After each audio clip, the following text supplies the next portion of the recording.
This is Straight Talk with the clever native Greg Fann, the preacher man, and his sidekick Shanan Jones. Frank discussions of issues affecting the ATL, Fulton County, the state of Georgia, the nation, and around the world.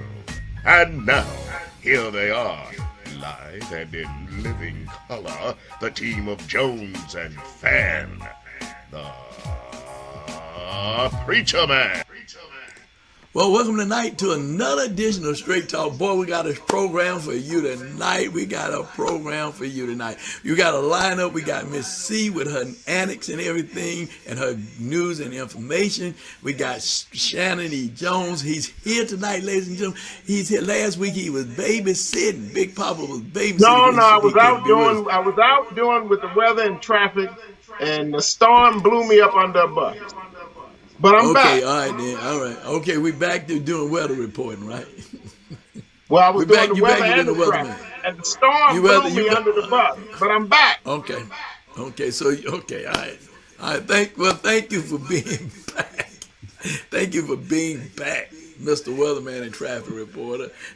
But we got a great guest, Ricky Keys, who is working with the Georgia Black Caucus, and he's going to be talking to Shanan and I about Project 2025. Now, you know, Shanan and I brought that to you a few weeks ago, but we're going to stay on that because that's too important on our democracy and how we can lose democracy with their plan as to how they want to take over this country. The Republicans, conservative Republicans, how they want to take over this plan. A house divided cannot what? Stand. So what we're going to do, Shanan, you got something you want to say before we go to Miss C? I'm just so happy that we're going to Miss C. I love and respect her so much, and she is a valued member of our team. So at this time, we're going to get ready to go to Miss C because, you know, Shanan is Shanan, and he just loves himself some Miss C. Miss C. Hi, Miss C here with your 3-minute news blast or more. Hey, Bishop Greg. Hey, Pastor Shanan. Hope y'all are doing well. Good seeing you again. You out there? Anyway, listen, I've got some tidbits of news I want to tell you about, okay? In honor of Deacon Johnny Holman, the Atlanta metro area clergy and deacons justice revival will be held Thursday, October 19th, 6:30 p.m. at First Iconium Baptist Church, 542 Moreland Avenue in Southeast Atlanta. Guest speakers include our own Pastor Shanan Jones, Bishop Greg Fann, Pastor Royce Tillman, and the pastor of First Iconium, Pastor Timothy McDonald. For more information, call 678-933-5091 or send an email to info@faithstrategiesgroupllc.com. Restoration Church of Atlanta celebrates their chief, Bishop Gregory Adams Sr., every Sunday in October at 9 a.m. and every Wednesday at 7 p.m. These services are held virtually and also in person.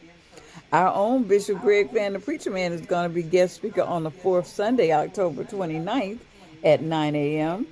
Restoration Church of Atlanta is located at 4624 Redan Road in Stone Mountain at the New World Harvest Church. For more information, log on to www.restorationinchrist.com. Shady Grove Baptist invites you to worship with them each Sunday on Facebook Live at 10 a.m. The pastor is James Tukes Sr. And listen, I would like to send love to everyone out there that may be experiencing loss through grief and loss of a loved one or friend. And I know it's difficult, but God knows all about it, and He will see you through. And until we meet again, may the Lord bless you real good. Bye now. Thank you, Miss C. You're always on it, Miss C. But you know what Miss C didn't do this week, Shanan? I don't know what Miss C didn't do this week, and don't put me in. This is what she didn't do. She didn't say like us. She didn't say subscribe. She didn't say share, and she make comments and share. She didn't say this week.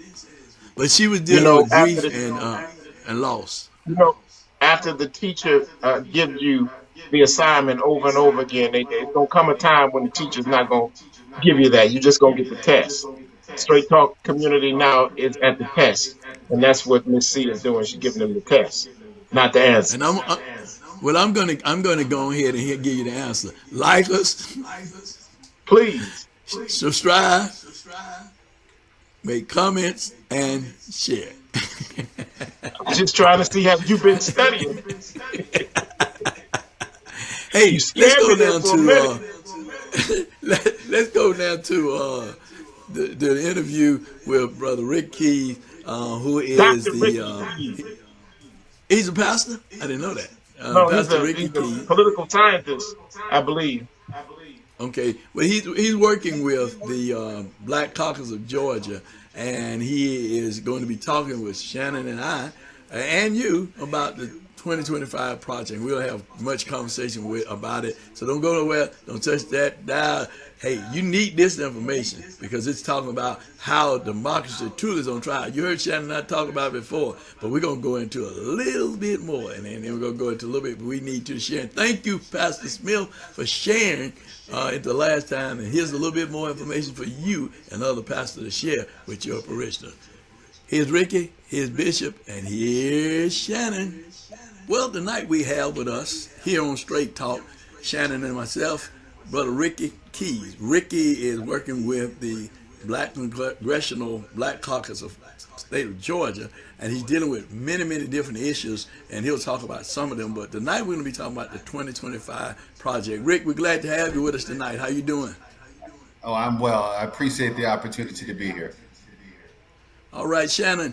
You know, I would ask you how you doing tonight, but we done already did the opening. So, how is Sandy? That's what I Dr. want to know. Keys, you see what I have to go through, Dr. Keys. You see what I have to go through. You pray for me. You're Even not after going you through convert. anything. You're not going through anything. What I have to go through, Dr. Keys, he'll have a cigar, He smoking a dresses up. cigar. He doesn't let me know. He doesn't let me know that I should have on a shirt and tie and my suspenders. He does this to me all the time. Makes me look ill prepared. It's hazing is what it is, Dr. Keys. I'm being hazed right before your eyes. You pray for me even as we converse tonight. I will do that. Thank you, Let me sir. just tell you something. He know this is my Larry King outfit. I don't know why he don't dress appropriate.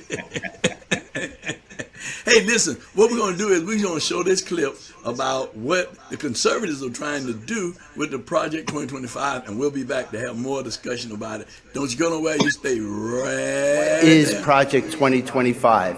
It is everyone here. This is the movement. We are going to be prepared day one, January 2025, to hit the ground running as conservatives to really help the next president.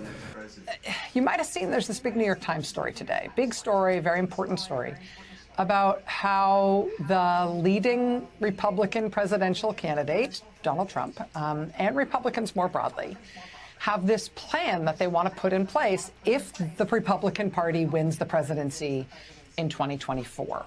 They're calling it Project 2025 because this is a plan that's supposed to go into effect upon the inauguration of Donald Trump in 2025. Either Trump or some other Republican president gets inaugurated in January of 2025, and Project 2025 thereby goes into effect. This plan is being coordinated by a right-wing think tank called the Heritage Foundation, and it is a plan to radically change the form of governance that we have in the United States so as to concentrate all the power of the government in the hands of a single leader. Quote, our current executive branch was conceived of by liberals. What's necessary is a complete system overhaul. Quote, what we're trying to do is identify the pockets of independence inside the U.S. government and seize them. Seize them so there won't be any more pockets of independent power outside the power that is held by the president. Now, as I said, they want this to be Donald Trump. They want him to be the guy in whose hands all this power is concentrated. But they say they would plan to do this with any Republican president. The plan is to change the structure of the U.S. government so the next president, the next Republican president, will take direct control of all state power. He would, for example, take over all federal law enforcement and run that directly for his own benefit through the DOJ. There would be no more independence of federal law enforcement. The next president would take control of private business in this country for his own benefit through the powers of the FTC, the Federal Trade Commission. The next president would revive an old and, I should say, illegal practice called impoundment, which would basically take away the fundamental powers of Congress and put that power, too, in Trump's hands. Again, identify the pockets of independence and seize them. So instead of checks and balances and limited government, we'd have more of a strongman system of government. We'd have a single leader with all the power of the state personally arrogated to him. No other part of the government, no other thing in the country at all would be allowed to constrain him. That sounds nice. It at least sounds simple. That said, it is obviously fundamentally opposite to the whole idea of why we exist as a country in the first place. And I think it's no surprise to see an article like this, to see reporting like this in the Times today. I think everybody sort of knows that this is where the American political right, where the Republican Party has been heading in the Trump era. But still, I think the reason this reporting today is getting so much attention and causing so much consternation is because, however much this might be the dream of the Trump era right wing in American politics, for the most part, the American people really don't want this. And so it's one thing to sort of see it hinted at or to feel like this is the kind of system they'd like to replace our system with. It's another thing to see it in black letter print, right? To find out that they've put a name on it, that it's a project that has an implementation date and they're getting it ready. In general, by and large, the American people don't want to live under a single leader who has concentrated all power in his own hands, and nothing constrains him and nothing else matters other than his own whims and preferences and grudges. You don't want to live in a country under a leader like that who's a good guy, let alone a leader like that who's a bad guy. I mean, you don't have to be a civics dork to know that you don't want that. and I think by and large, the American people really don't. They don't, do they? Do they really want that? Or do they not really want that? Rick, we were at a meeting a couple of weeks ago with the labor community, and you asked a question, and you asked how many people knew about the 2025 project. And, of course, when you asked the question, I immediately raised my hand because Shanan and we've talked about it before here on the program. And this is a clarion cry to the people to see that, democracy is on trial. We said that when Trump was running for re-election, that democracy is on trial. But now we see them having a playbook to overthrow the government, do away with the Constitution, and put all the power in the hand of one individual to run this country. So I want to hear Otel, your spin on it, and Shannon, he'll jump in and make some comments also too. So Rick, we're going to start with you in terms of what you see, what you say, and what do you think we ought to be doing? Mr. Fann and Reverend Jones, I think that in one word, this is the perfect definition of fascism. I don't think that there is another more clear way of codifying it than to say that there are people who have an interest in consolidating power under one strong person, man or woman. And it seems as if the Republican Party, the modern day Republican Party, has moved further and further toward Bolsonaro, Russian type, not even Russian, but Soviet Union, Chinese, just fascism, communism, just having power centrally located under one person. And this is a scary proposition for not only African Americans, but it's a scary proposition for the entire country. And what they do is they codify it under the language of wokeism, and there always has to be a boogeyman or boogie person. And what this thing does is it talks about wokeism and how It's destroying the country. It talks about how, all of the traditional things that we have come to learn and love are having an adverse effect on our country. And again, what it's trying to do is it's trying to centralize all the levers of power under one person. And this is to take effect 1 minute after inauguration in 2025. So February of 2025, it's going to take effect. And they're going to consolidate power. And again, this is not, you and I, us, the three of us having this conversation. This is their plan. They've laid it out. They have made no bones about this. This is what they are planning to do. So this is, a serious substantive set of challenges that we either have to recognize or we are going to suffer the consequences. Now, understand that there are three branches of government. There's the legislative, the executive, and the judicial. So they are saying that they don't really care if there is a legislative branch that is under the rule of the Democratic Party. So, for example, if the Democrats take the House back and they maintain the Senate, and obviously the Supreme Court and the federal judicial part is as it is. But what they are saying is that if they get their hands on the executive levers of power again, they are going to take complete, total control. And that is over agriculture, commerce, defense, education, energy. I'm sorry, I'm looking down because I want to make sure I get all of them.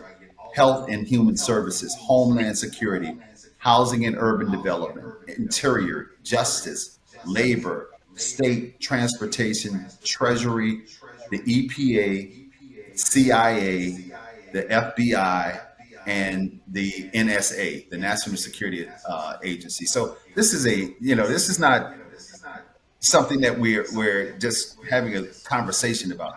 These people are serious. There are a number of organizations that have locked arms in this program, and it's a challenge. It's something that we need to pay attention to when we go to the polls. All right. There was one other that I think you missed was business and trade. They want to have control over businesses too. So that he will make those kinds of decisions in terms of business and trade. He or she, whoever Republican president that they get to be, and there's supposed to be 180 days prior to, and what they say they want to have people already in place that they've trained, not from the deep state. I'm talking about the South. They want people from the West and the North and the East, but nobody from the South to be in power in powerful positions in D.C.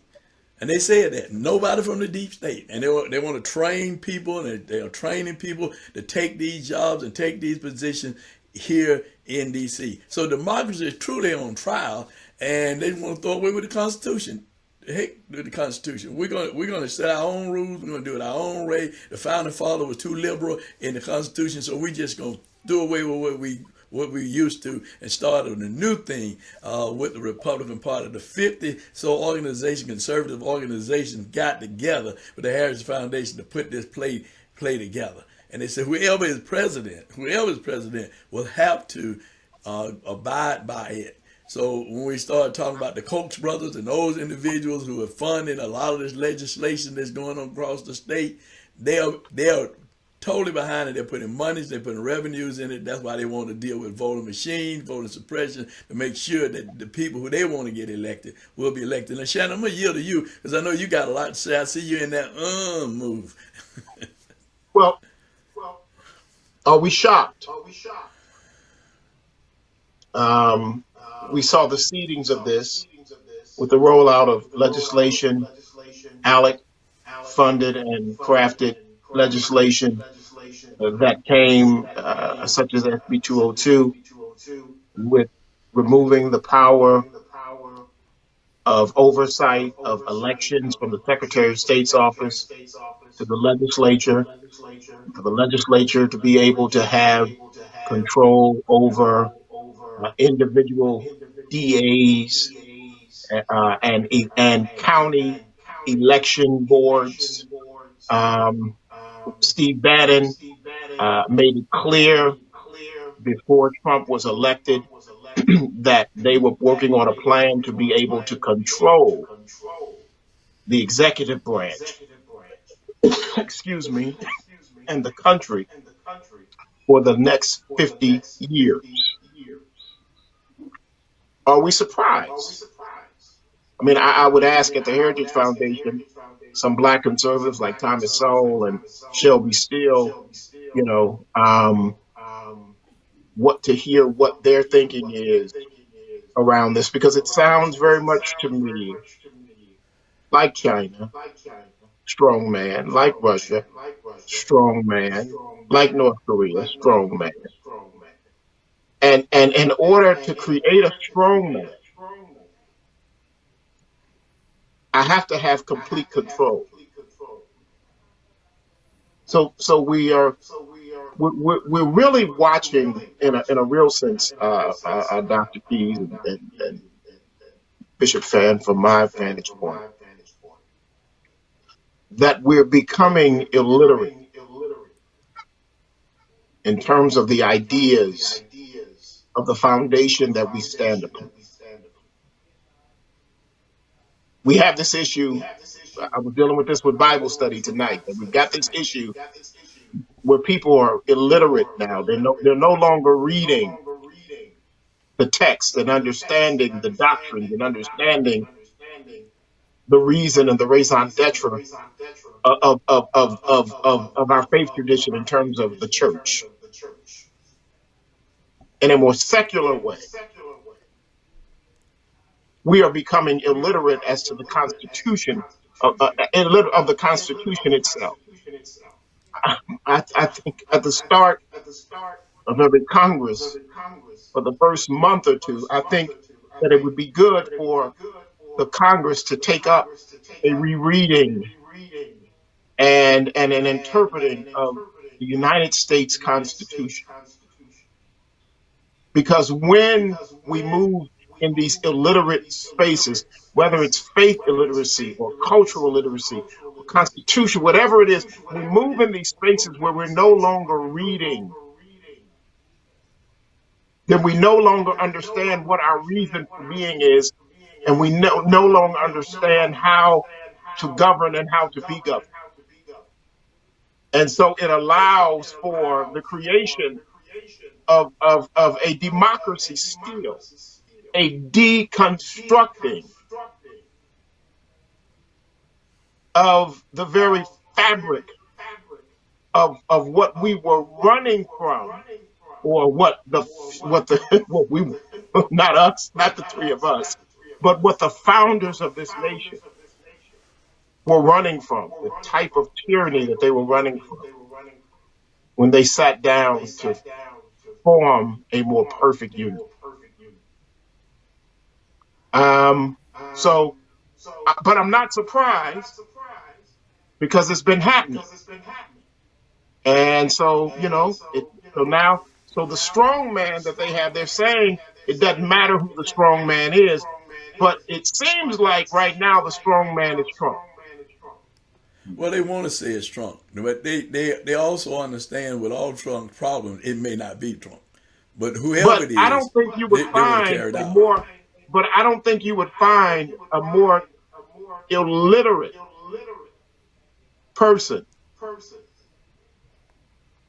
to take command of the presidency than a Donald Trump, who knows nothing about the Constitution, who knows nothing about the founding fathers, who knows nothing about the party that he is saying he's a part of today.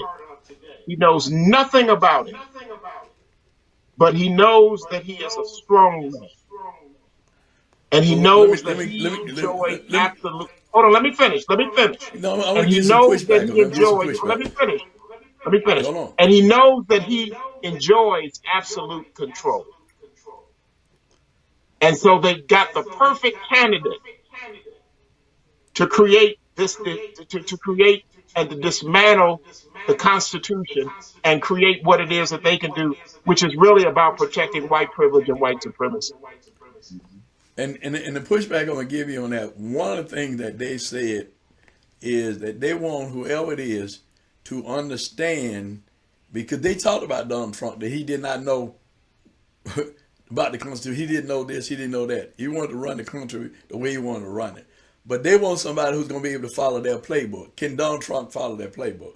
Is Donald Trump the one that they really would have the assurance that he would go by the playbook that they presented before him? So that's pushback I'm going to give on that and Donald Trump. So they got a divided house. But I want to slip back to something else you said, and then I'll turn back over to Rick.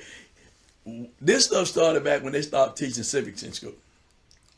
When they stopped teaching civics in school, talking about the three branches of government and about the Constitution, and when we were going to school, we would learn about civics. We would learn about the three branches of government, how three branches of government operated. Reverend Albert E. Love, relate Reverend Albert E. Love, when he started, when we had VEC, we had a youth component of, we were teaching kids about the civics lesson, because they don't teach civics in school. So the kids don't understand it. We got a lot of people running for office. They don't even understand the Constitution. They don't even understand their city charter or their county charter or the state charter. They don't understand, which is the governing document as to how each governing body will govern, right? So when you start unraveling these things, you unravel the whole of the thing. You hear some good points when you talk about what's happening in Georgia, because even today, the courts upheld that the ruling that these machines and how people vote and all of that, they can continue the Georgia law stands as it is, and we got to abide by Georgia law. They went out to overturn what the legislators did, okay,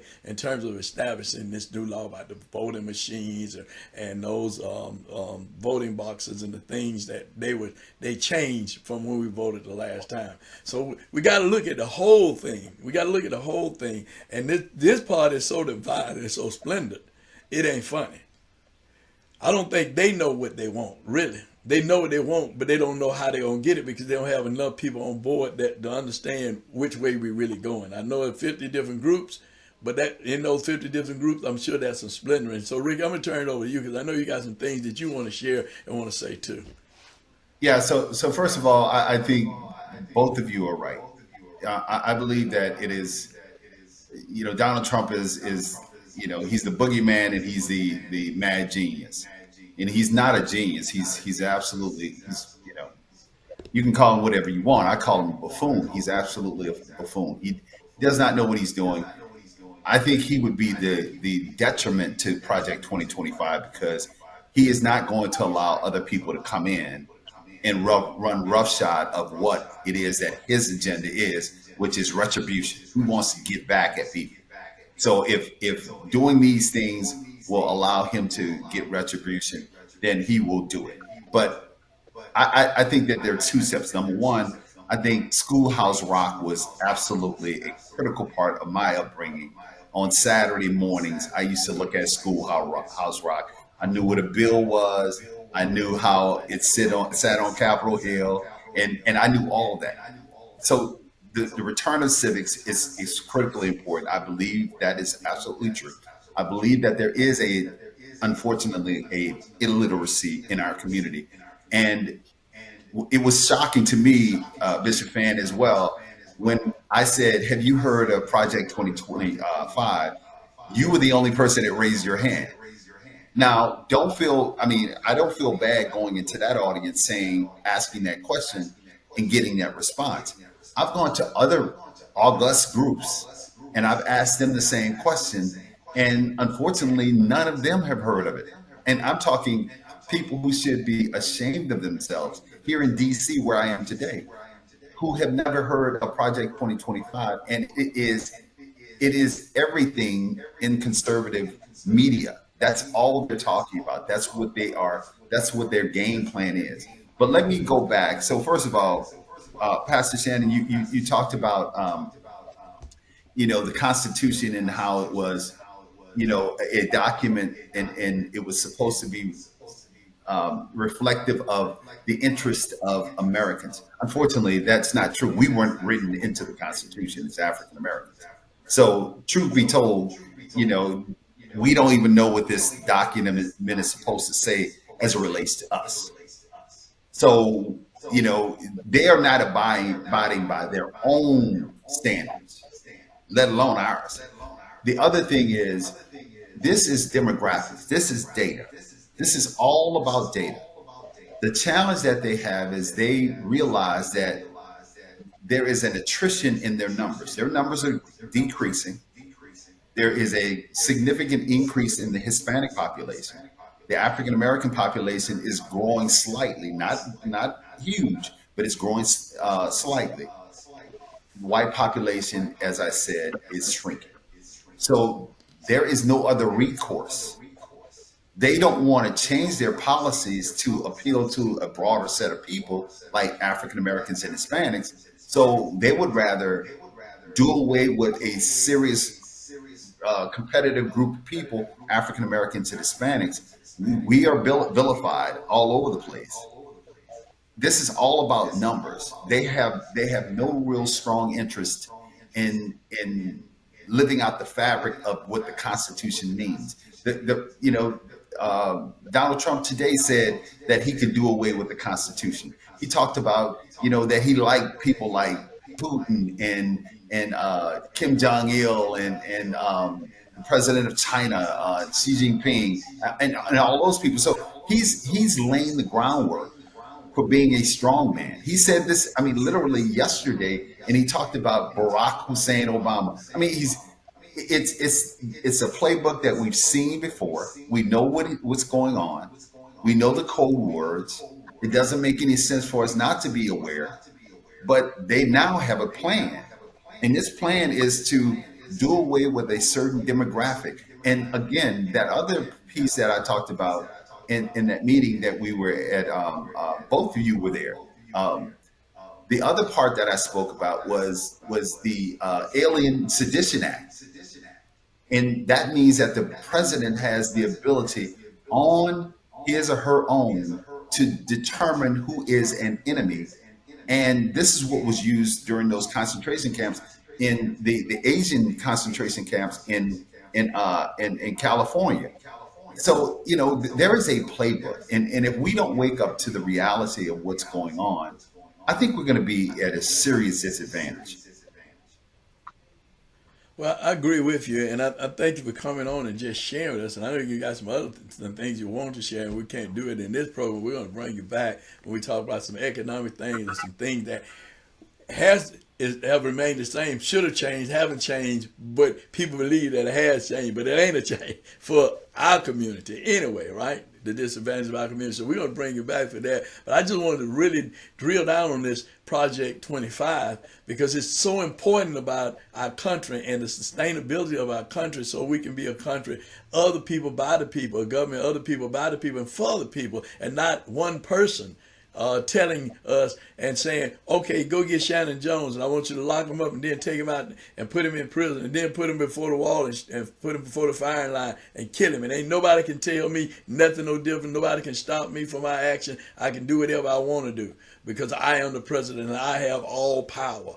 So I want to be like Putin. I want to be like the other dictators. I want to be able to make the decision, and my decision is final. And if you don't go along with my decision, then you at the firing line. So right. Our democracy is that seriously on trial, and people need to know it. And we need to be town criers. And those people watching this program, you need to share. Rachel Maddow, I think she laid it out even more simple than for even a little child could even understand the way she laid it out where we are. And that's why I said when it came on, do we really want to be a country governed by one individual? And it will determine that by how we vote come 2024. It will determine that right. In terms of how we go out to vote and how many people vote and watching how they're trying to steal our votes so that our votes don't really count or don't really matter. And Shanan, I want to thank you for just laying out some stuff that's really going on in Georgia that's already in place in terms of trying to get rid of DAs. Because they were trying to get rid of Fann Willis about this case with Donald Trump. But he wouldn't go along with it because he said, no, I'm not going along with that. But it's not to say that he won't go along with it on another case to get rid of her. But in this case, he's standing with her because he has the power to call that in session to remove any DA. Now, And it's not just Georgia. Let's remember that. right. So I mean, these things Yeah. are happening, and we need to be aware, and we need to spread the news. Town criers cry out, preachers cry out, members cry out. Let people know. Don't let Rick, when he get in another room, and it just be one person raising their hand and say, "I heard about it." Now they look for us I had to not to leave. read. That's why my hand wasn't Yeah, raised. that's exactly right. That's exactly right. I was going to say that, but Reverend or Shannon, you weren't there. I believe that I would have had two hands to go up, but You would have. you But I let think me it would just have ask been. you before you get away from us tonight.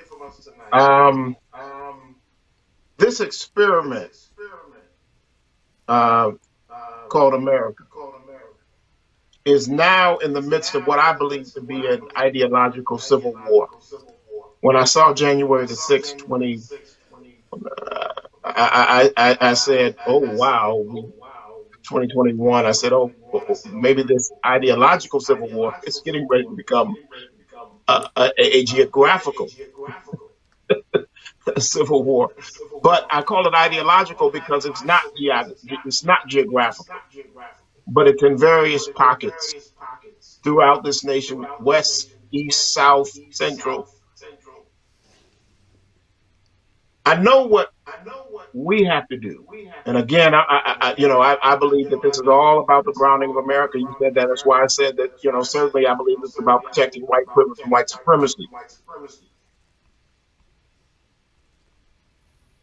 Can this experiment make it past this ideological civil war? Or is this the I'm acid concerned. test? Yeah, I'm concerned. It's like, I served in the military. I was in the Air Force, but I know what a Navy ship is like, a carrier is like. Huge ship. And I know that if something hits it, it starts to list, right? It starts to tilt. If you get a big submarine or a big rocket or some kind of munition to hit a ship, it lists.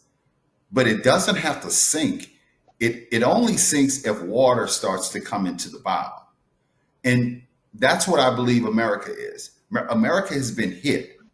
And it doesn't make any sense for us to, if we are interested in saving this thing called America and democracy, true democracy, I think it's critically important that we avoid the water coming in, do our best to, number one, patch up the hull of the boat so as to ensure that it keeps going. But we're having some major trouble. This is a serious level 5 emergency, all hands on deck. It's not time to sit at home. It's not time to, sit in our collective, comfort spots, be it in the pews or in the lazy boy or at the club or whatever. It's not time for that. We have to work as hard as we can to ensure that, we help to save. And I'm going to say this real quick.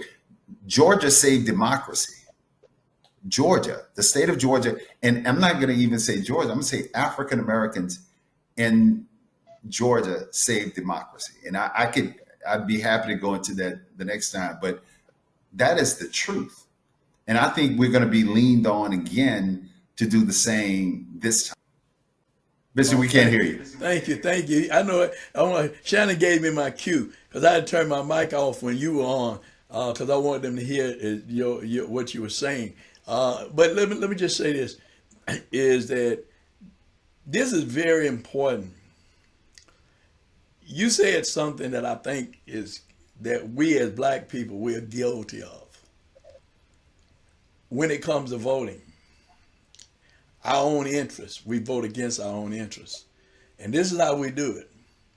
We say this, well, I'm not going to vote because they're going to do what they want to do anyway. And guess what? You're giving them what they need by not voting to do what they want to do anyway. This is not a time for you to say that. This is the time for you not to do that. This is the time for you to understand that your freedom, the things that you enjoy now, the things that you want to have now, the education you want to have for your children, the health care you want to have for your family, decent wages, opportunities. It's a state, because we got a president that said we're no longer doing that. We're cutting out Medicare. We're cutting out this. We're cutting out that. We're cutting out. If they give him that kind of power, they can cut whatever they want to cut. He could cut whatever he want to cut, take away whatever he want to take away, and Congress can't do nothing about it because he got the sole power and authority to do it. Do you want that? I don't think so.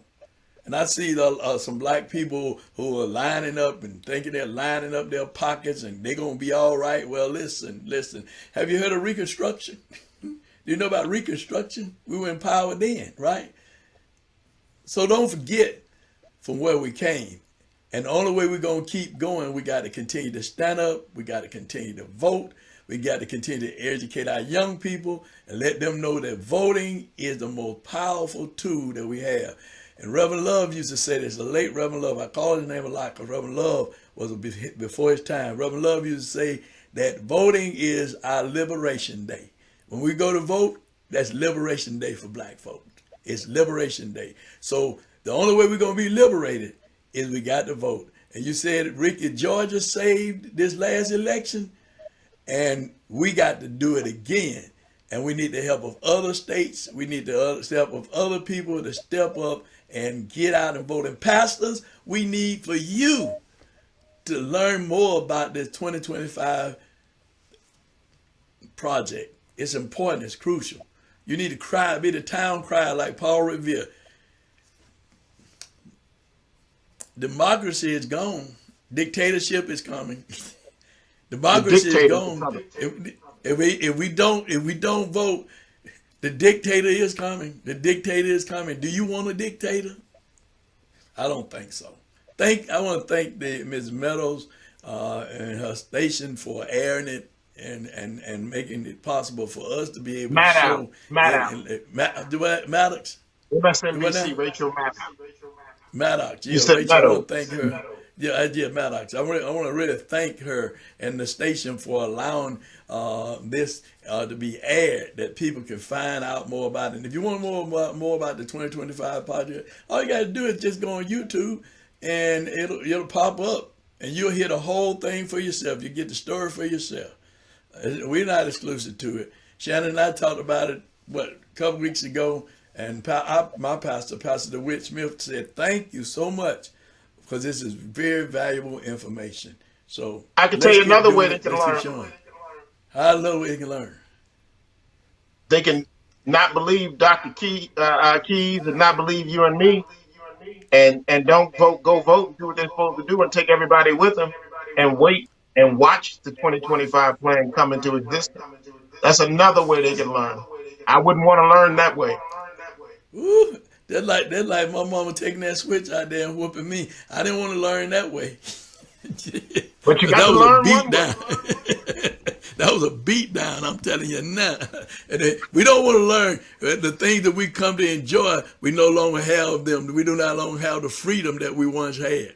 All right, Ricky, you got a closing statement you want to give before we close out? Well, I first of all, I would greatly like to appreciate you. This is a phenomenal platform. I pray that people hear our message. We don't want to be right. We would rather be wrong. However, everything that we see is pointing in that direction toward, autocracy, toward a strongman government. And, the data shows it. I mean, just like you said, you can go to YouTube or Google. You can go anywhere, TikTok, Facebook, anywhere, and just type in Project 2025, and you'll see exactly what we're talking about. So, I believe, like Pastor Shanan said, Pastor Jones said, we don't want to learn by being beat down, because it is going to be a whipping that we currently have never seen before. I would rather learn by saying that's in the dustbed, that's in the history books. They tried that, we saw it, and we acted upon it. So Again, I greatly appreciate you. If you have any other, you want me to come on at any other time, I'd be more than happy to do it. Well, we're going to bring you back. We're going to bring you back to talk about the economic issues that affect our community. Thank you so much for being a part of Straight Talk tonight. All right, man. Great discussion. Listen, go to YouTube, go to Facebook, go to Google, go to TikTok. Look up the 2025 project. Get this information. We got to save our democracy. We don't want a dictator. We do not want a dictator. We want this country to be just like it is with some changes now. We don't totally happy with everything, but we certainly don't want a dictator. Well, Shannon, listen, tell us about what's going on next Thursday. So next Thursday, October the 19th, at the First Iconian Baptist Church, we're calling for Metro Atlanta area clergy. That's Metro Atlanta area. That means you in Fayetteville, you out in Cobb County, Henry County, Douglasville, wherever you are. Gwinnett, we're calling DeKalb. We're calling for pastors and deacons to gather with us on Thursday the 19th at the First Iconium Baptist Church, pastored by the Reverend Timothy McDonald. We are coming together for a justice revival in honor of Deacon Johnny Holman. He is the deacon that on August the 10th had a minor fender bender, called for the Atlanta police as he was leaving Bible study, 62 years old. The officer comes an hour later. One thing leads to another. The officer determines that he was at fault, asks him to sign a ticket. Deacon Holman, who's the chairman of the deacon board at the Lively Stones Ministries, where Pastor Tillman is the pastor, asked if a sergeant could come. And so the officer ignored him, told him he was going to sign the ticket. One thing led to another, and he swept him on the floor. The deacon said, "I'll sign the ticket. I'll sign the ticket. I'll sign the ticket 3 times." He tased him. The officer said, before he swept him down to the ground, I should say, that Deacon Holman reached for his cell phone. He called his daughter because in their family they have a pact that if any of you or any one of us are having an issue with the police officer, we call the family member to be able to hear what's going on. And the officer told him, you could call basically the Pope. I don't care who you call. You can call anybody you want. You're going to sign the F word ticket. Swept him to the ground, tased him about 16 times. Deacon Holman said that he could not breathe. He told the officer, "I'm a 62-year-old man. I'm an old man. You're a young man." One thing, well, I keep saying one thing led to another, but there are several things that happened that transpired, and that I don't have all of that information because we've been asking for the Atlanta police to release the police body cam video so that we could see it. The information that we have here has come from Deacon Harold Spence, excuse me, Attorney Harold Spence, who represents the family of Deacon Holloman with Attorney Mauli Mel Davis of the Davis Bozeman law firm. It's a whole lot that transpired. We need to see the tape to see it. But make a long story short, the deacon lost his life. He died. They did an autopsy. The Fulton County medical examiner determined that he died from electrolysis from a foreign object, which would have been the taser that the officer used to tase him.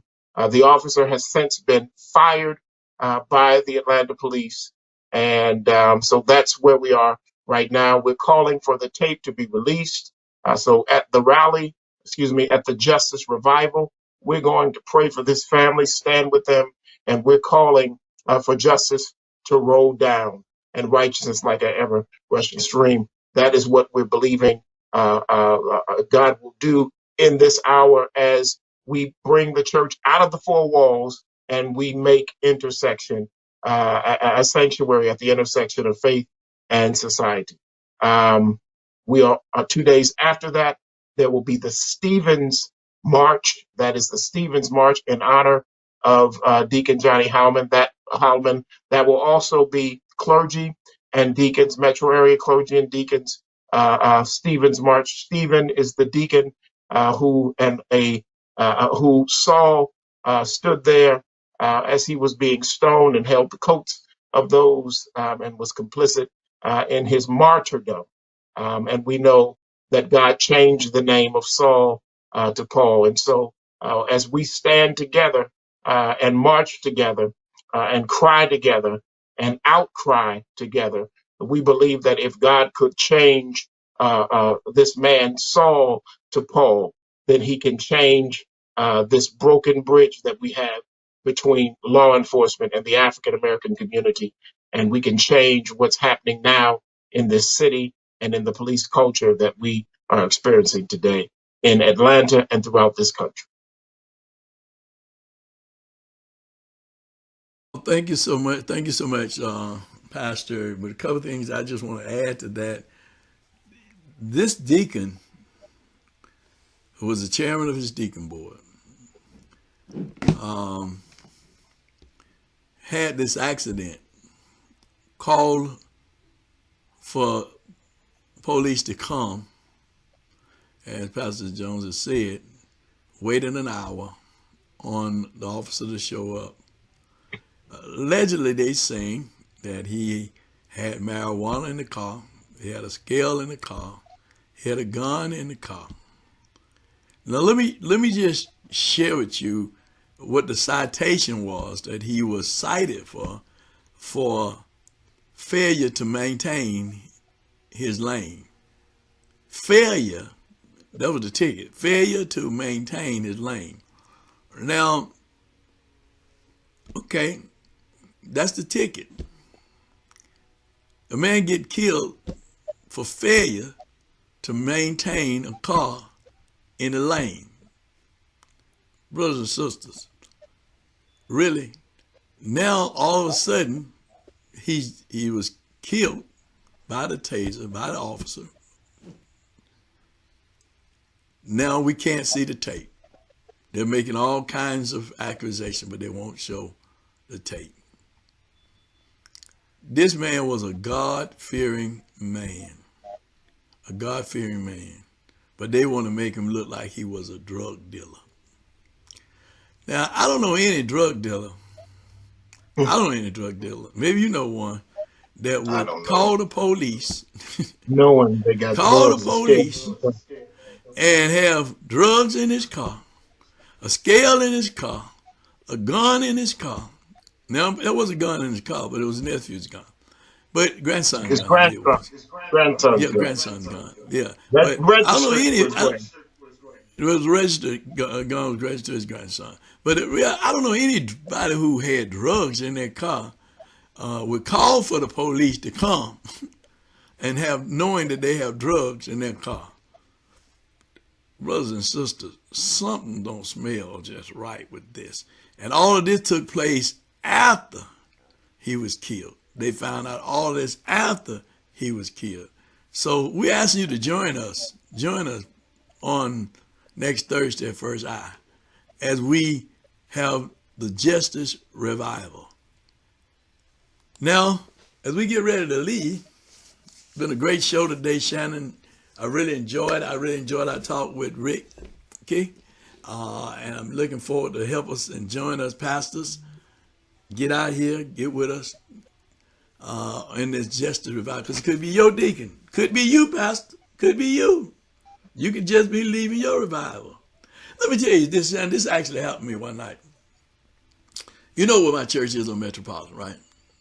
Mm-hmm. We were leaving church after Bible study. And I pulled out on Metropolitan. Just pulled out on Metropolitan. And time I pulled out of the street to Metropolitan, a police officer came down behind me and stopped me. And I said, "Officer, what did I do?" He said, "You were weaving." I just pulled out. I just pulled out of a street onto Metropolitan. How could I be weaving? "Sir, you were weaving." "Let me smell your breath." I said, "I'm just leaving Bible study. I'm just living Bible study. This is my church. I pastor the church. He said, okay, you can go. I mean, really? When you talk about the culture, and you talk about that. So I'm just saying, I'm a victim of it. That could have been me. That could have been me. Could be you, pastors. Could be any of us. But let's stand for justice for Deacon Holloman Sr. and his children and his family. Come on out Thursday and join this revival. Well, until next week, this ain't been nothing but what, Shanan? Straight talk. Want to be a guest on Straight Talk? Email Greg Fann at FANN922@Comcast.net or call 404-308-0795. Join us again for another episode of Straight Talk with Shanan Jones and Greg Fann, the Preacher Man.